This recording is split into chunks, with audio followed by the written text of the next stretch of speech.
Bien-aimés dans le Seigneur, shalom, shalom. Eza ya bino mwasi ya mokondi oyalem azolambela bino mikolo ba recette. Lelo toye na ebulubu ya sika toye na poulet cuisse de poulet. Donc aujourd'hui on va faire comment ça s'appelle? On va faire poulet mayo.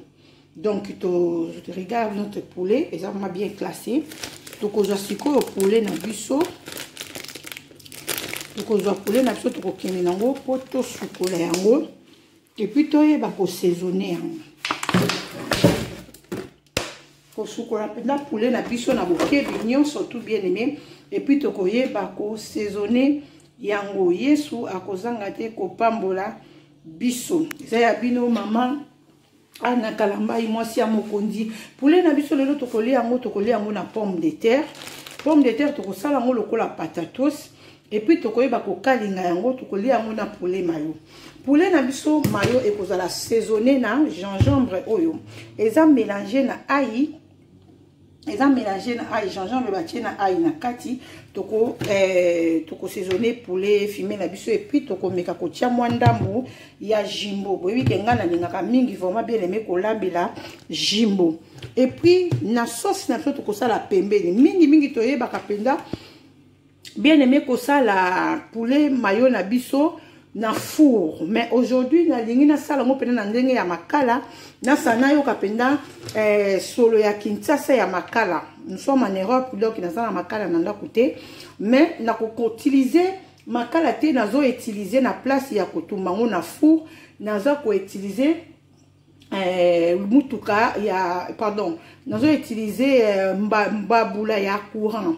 Donc vous comprendre aller vite quoi, vous comprendre dans le bambabula, vous eba iloko nini o na koyeba ko salela. Donc o to bengi na français barbecue na ko tumba poulet na nga na ko saisonner yango na sukoli yango malamu, na saisonner yango na jimbo et puis na saisonner yango na gingembre na ail, na kotia muscade na kati et puis na koyeba kotia sel chinois, na compte sel chinois na compte kaka ya épices et puis na kotika ngo efanda mwa muke pote kota na kubwakela ngo mwa vinaigre muke ekota efanda mwa ekota saisonnement. Et puis na pembeni na koyeba kokalinga oignon naza na céleri na biso et comme ndembi quoi oignon bot. Donc oignon bot naza na mbuma ya pilipili et puis naza na mine na biso ya jaune. Donc yango nde muto koyeba kosala sauce ya pembeni. Normalement tant to sala kango na four biloko nyonso to kataka yango tozui tant to sisi kotumba poulet na biso tozui biloko nyonso to oyo to tie na kati to kangi papier aluminium to zongisa ngo su na four.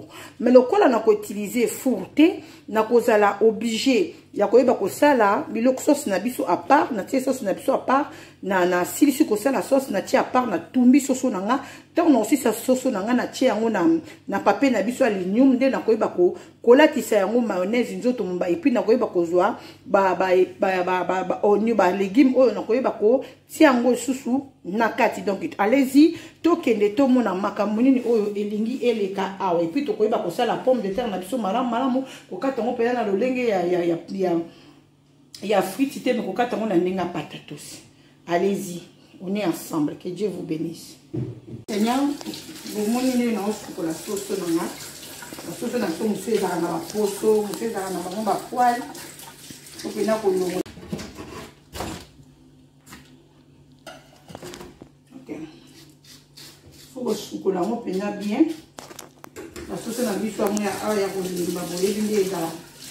Poulet mayo okoko sala mo na sauce nyonso. Ezaka te qu'il faut sala mo na on sala mo ka na poulet na pousse de poulet na sauce soit pété.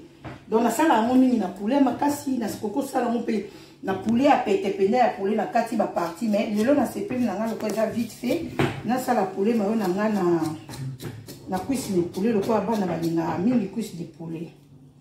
Donc faut zo penata ba poso oyo zo longo ba poso yo et ça la rapenda bien te na monoko et puis la mise soupe ça la bien te faut parler là on pena bien ko sukola poulet na on eza la pena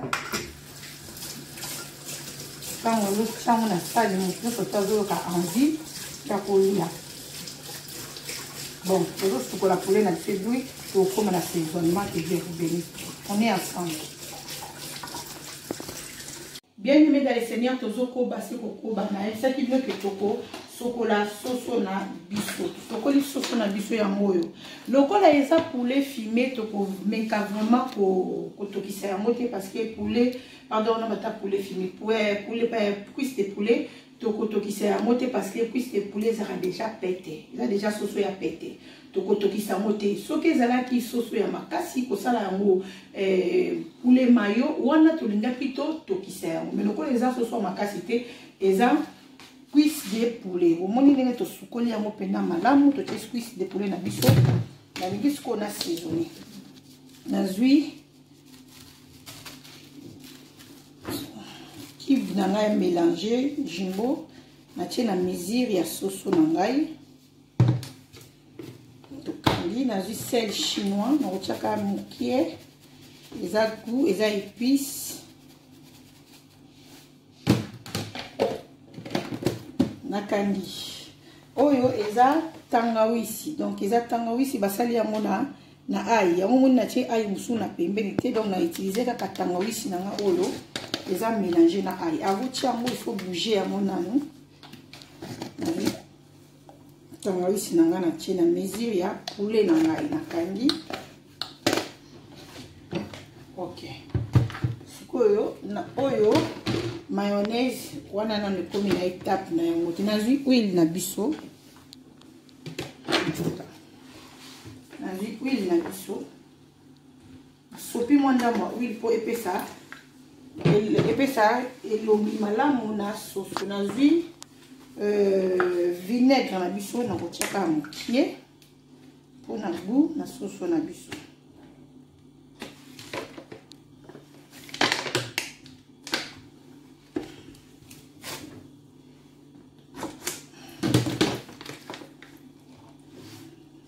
Na poulet fumé, na poulet pardon, ta fumé na poulet mayo ezalaka important kotia moi vinaigre mokie. Balola yango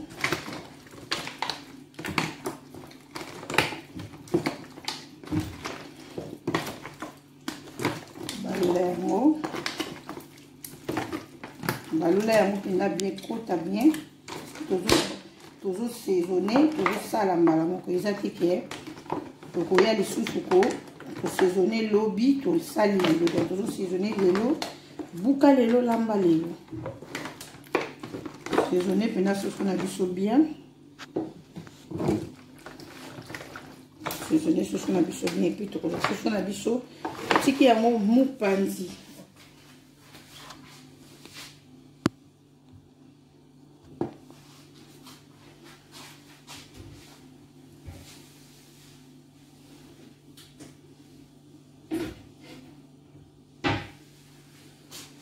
Tiki yango mupanzi o eza tomate concentré. Tokozwa pena mingi te po toza na besoin ya nyonso te. Eza kaka po esala moi goût décoration na poulet na biso la tokotumba. Tozwi ka mokie boye. Pakoli yango na poulet mayo na yo.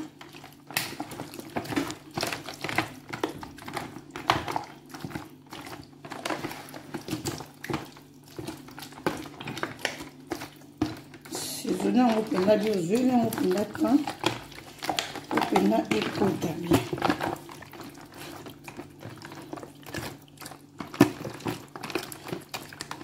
Idéa poulet et comme on peut ça déjà pour ça kolia petit ko kolia mona kwanga ko kolia poulet mayo na mapa ko kolia poulet mayo na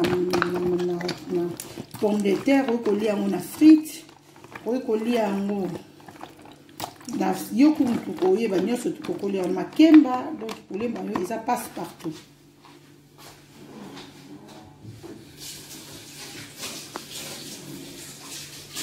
Aussi ici sikoyo ko saisonner poulet mayo na biso tokotika yango ekota penda moi 20 à 10 minutes en attendant tozokende sikoyo kokata nanu ba épice na biso. Bien aimé, tu vas nous kata sikoyo ba oignon na biso ndembi céleri to mélanger en feuille pour tokoyeba kosala serce à côté avant tokanga libre tokanga poulet mawe na biso na papier aluminium. En même temps tu as déjà barbecue les eaux chauffées. En même temps tu as barbecue aussi les eaux chauffées déjà.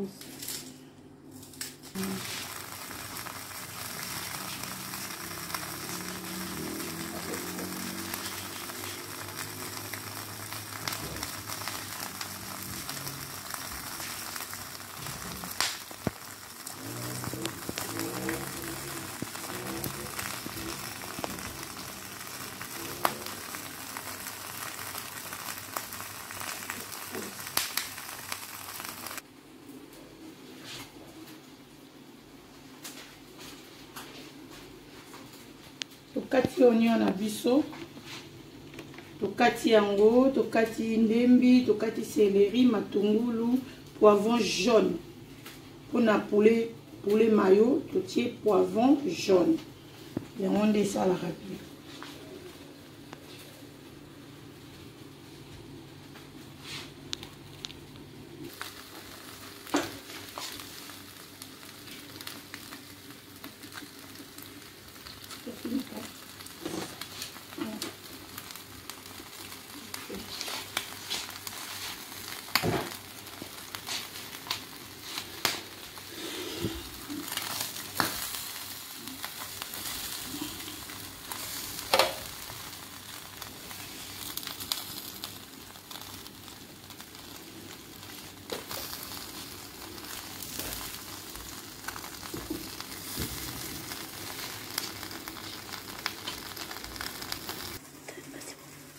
Bien aimé dans le Seigneur, vous mouni na chesco l'huile nangai pour na la sauce ya ba oignon mélangé tout on a sali to ko la sauce awa tozi sauce to longoli comme d'habitude to tie à côté to ko tumba penda ba cuisse de poulet la oignon solaire et aussi là et puis vous voyez bah pourquoi na sali on sauce ya oignon et tout pembeni et puis to ko ça la pomme de terre na biso to ko la pomme de terre ni bimbate ya ko tokisa te to ko kalinga ngo na forme ya patatos. Sono soto yebi patatos ndenge toliaka na McDonald's tokosala ngo na modèle ya patatos yango nde modèle yango na poulet na biso longola penda pomme de terre na biso poso ndenge bozomona awa tosala yango ya modèle ya kokalinga na mafuta ya l'huile pardon tokosala yango patatos. Bien aimé dans le Seigneur, et puis en même temps, donc, poulet n'a dit que je tombe, maman. Ah, ouais, tu vas dire déjà que pomme de terre, on a dit que tu prépares déjà un zoom, on a dit que il y a une beauté, on a papier aluminium, et puis ça, oh, ouais, puis, tu voyais, bah, pour tirer, on a dit que ça, on a la bakata, on a dit la bakata, donc, au moins, il a pas confinement, parce que oui, je te donne un interdit. Il y a coquille, ça l'essentiel avec un nombre de retrouver dans l'eau.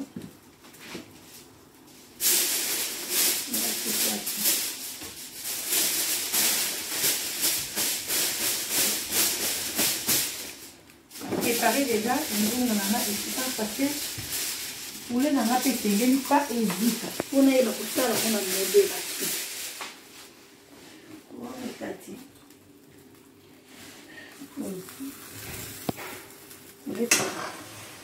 Na bandi kosala sikoyo mélange ya sauce na biso na mélanger oyeba kotia na elongo na biso en même temps ase na biso poulet na biso ezo poulet na biso ekoki kotumbama penza ezika te ndenge ka esali boye tobanda olongola yango tobandi kotyana okotya yango nanu na quelque part avant ya kokotya yango na du bassin nango propre nabandi otya poulet nango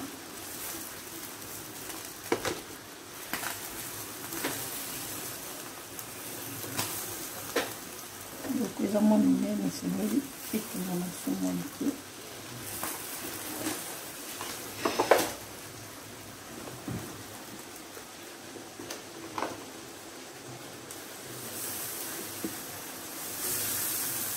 totumba poulet nanga avec amour avec attention ezika te se poulet mayo soki eziki ezaka susu kitoko te na monoko so olia yango bato balotyaka soki na kozika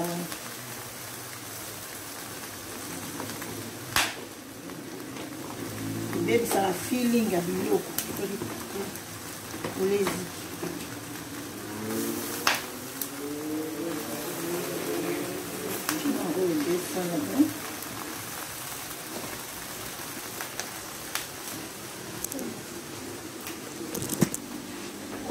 pomme de terre na ngai nazokontinue en même temps nazotumba koto oyo nazosala pomme de terre na nga nazosala oignon mpona kende mwa mbanga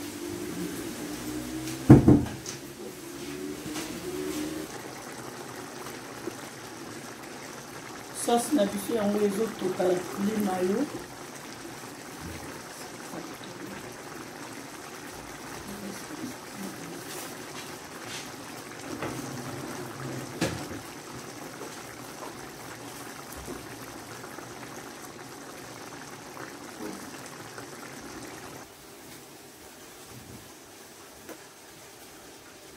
toza patatos na biso bientôt tozokende na table motema ezala ya kokita bon appétit bopesa biso bon appétit kala te shalom na bandeko nyonso to baotala biso bazosepela na cuisine na biso shalom na bandeko nyonso bazokomela ngai nzambe apambola bino tozokabola kaka mayele loba mama kadi edia kadi nzambe apambola mama edia kadi na oleya esika ezali ma maman chérie, maman encadrée, maman Rema, Sabao de grande terre propre. Shalom, ma bien-aimée, nous surtout au Balanda Kabiso.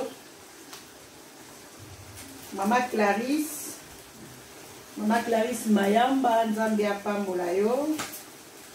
Yadebo de moi.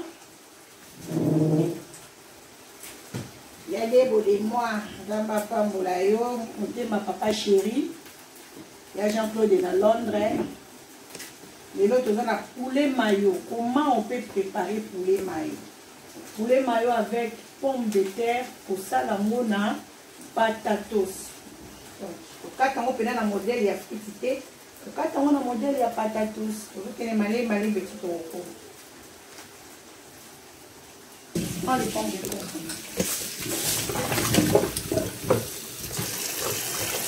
Notre patatos, toujours chocolango. Chocolango bien, que si tu te tiens au moins mungwa moutier. Et puis, chocolat oyo. Et bah, au chango, hein, fait que ça on maille. Après, c'est que bah, au chango la vie. Bien aimé dans le Seigneur, toza na makusa na biso tozo continuer. To comme presque na fin, presque. La fin. Poulet na biso ya ngolo. Poulet brisé, soso ya kotumba. Cuisse de poulet ya kotumba. Tokozwa sikoyo mayonnaise na biso. Nayebi te soki mayonnaise oyo ozala asete na kobakisa. Parce que poulet mayo esengaka pena mayonnaise elata ngo yango elata poulet.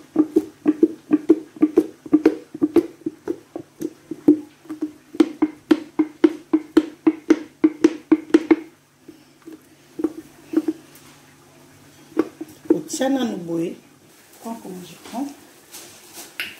Donc, ma poulet exactement ébélé. Aujourd'hui, deuxième mayonnaise. Poulet mayo et senga kapena mayonnaise et là ta poulet. Donc, je le crois tout chier. bouteille moko na ndambo tant que tokobalola mo tokoyeba soki eza assez ou pas. Et puis tokozwa sauce na biso tosalaki, sauce ya légume na biso tosalaki tokosopela yango tosoki yango na kati. Mama na ngai mwana muyaka mama Rema Aurélie Longo merci beaucoup li Olga tala musala mama Teresa la sacrifice. Soki tokomi kolakisa yango mpe bandeko mosusu to partager comme ça. Et puis tokozwa cuillère tokobalola poulet na biso.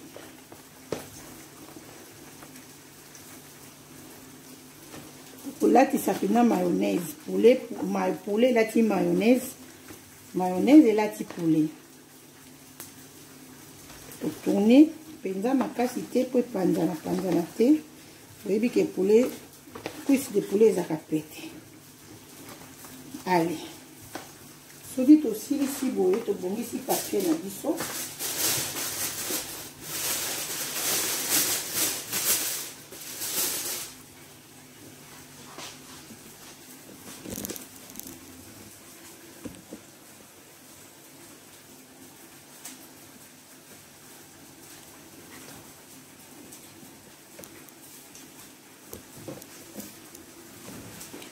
Tobongisi papier na biso. Vu sikoyo poulet na biso tobandi kotia yango na kasa.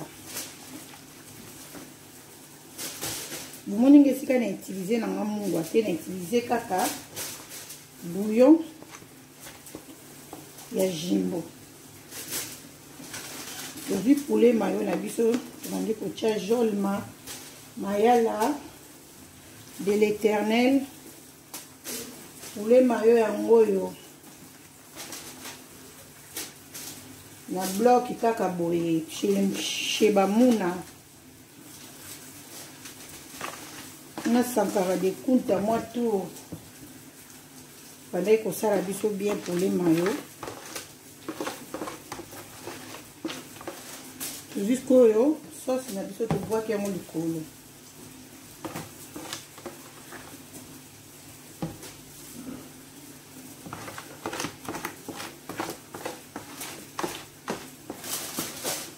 Boîte yango pena likolo bomoni ndenge sauce ya mayonnaise na poulet ekangi. C'est ça poulet mayo.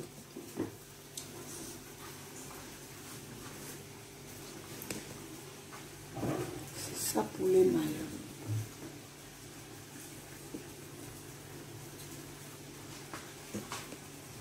Et puis toko si les sakanda sauce na biso bien okanga sikoyo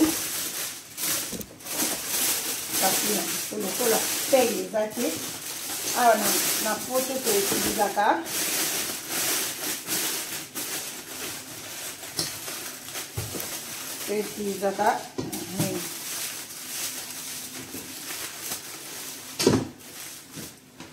omoni oko eza mwa kilo ifona basika mpona protéger poulet na ngai papier ya lion na te ekatana te.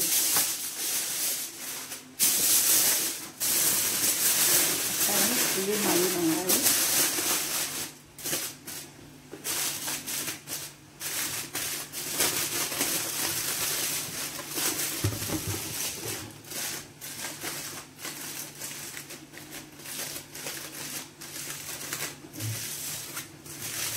kanisi susu kokanga liboke mama Jackie Watunda pe apanda biso ya mingi. Ma Jackie Watunda nzambe apambola yo mosala osalaki ezomonana na ndako ya libala.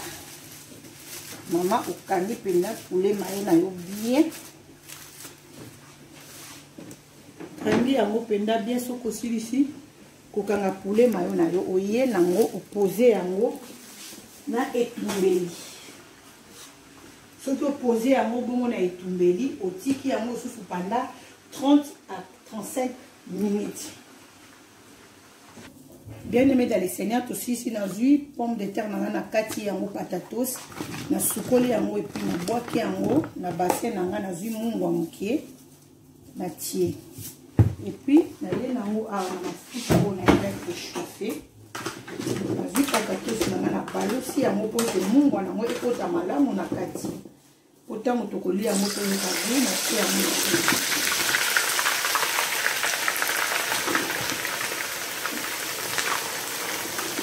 Comme on a souka nzamba pambola bandeko nyonso toyo bazokoma te bazokomela biso bazotala bavideo na biso baabone nyonso toyo na se nzambe apambola bino bato bokanisaka mwasi ya mokonzi mpe akanisaka bino. Abonnez-vous, partagez les vidéos ndeko moko fongolo pakala kolo akozanga te kopambola. Tiki sikoyo na moto mafuta na moto et ça la moussa na moto continue, on est toujours ensemble comme une étape à suivre.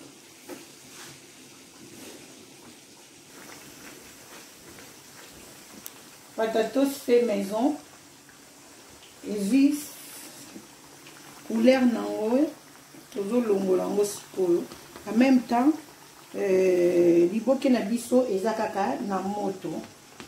Il y a plus de poulet mayo. Toujours longo la patatos pour tout ça tout ya suka.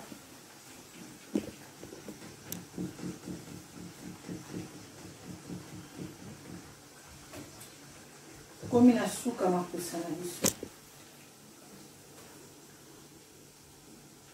Changer vraiment couleur ndenge to limbaka. Regardez. Changer couleur. Patatos fait maison. Il y a un de tokolia na poulet mayo na biso. Kolia na lipa okoki kolia ngo na kwanga okoki kolia ngo na mikate. Okoki kolia ngo na crêpe. Ndenge kama unokono isepela. Kolia mona makemba poulet mayo kipakati moi mukeka mabende na fufu na semoule les caractérisations fait maison.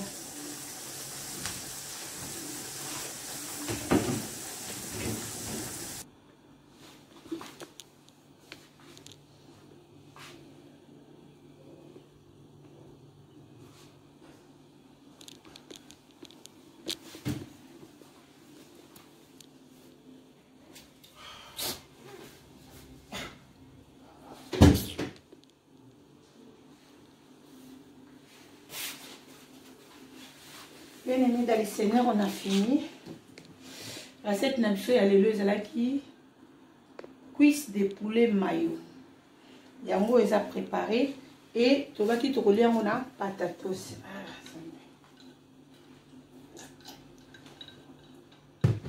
Bon. Tu vois que nous faut fondre la libote na biso. Ya poulet mayo.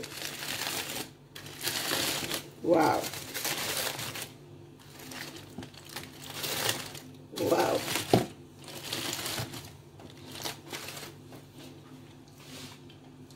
Présentation poulet mayo na biso. Yango. Comme na suka. Kolo iso pambola bandeko nyonso to oyo balanda biso na www.tolonase TV. Comme d'hab, on dit toujours ici à Tolonase, nous rachetons les temps car les jours sont mauvais. Jésus-Christ revient bientôt. Votre recette d'aujourd'hui, c'était cuisse de poulet mayo et puis ils ont accompagné na patatos fait maison. Donc bon appétit, vous souhaitez déjà bon appétit. Bon moni ndenge to sali yango to tche na ba ingrédients mingi te biloko nyonso to tche na kati yango wana to lakisi bino. Ezalaki ya bino humble servante évangéliste Anne Kalambay. Mama Tolonase mwasi ya mokode comme d'hab. Soki kolo Yesu masia azongi te bien aimé to kokutana na prochaine émission oyo ekolanda soki yesu azongi te nzambe apambola babonde na biso nyonso tu ya tolola se bami na ngai nyonso ya Facebook, bami na ngai ya WhatsApp, bami na ngai ya Viber, bami na ngai ya Instagram. Nzambe apambola bino, toza musika tosalaki ya métier na ba Facebook na réseaux sociaux tokoma famille.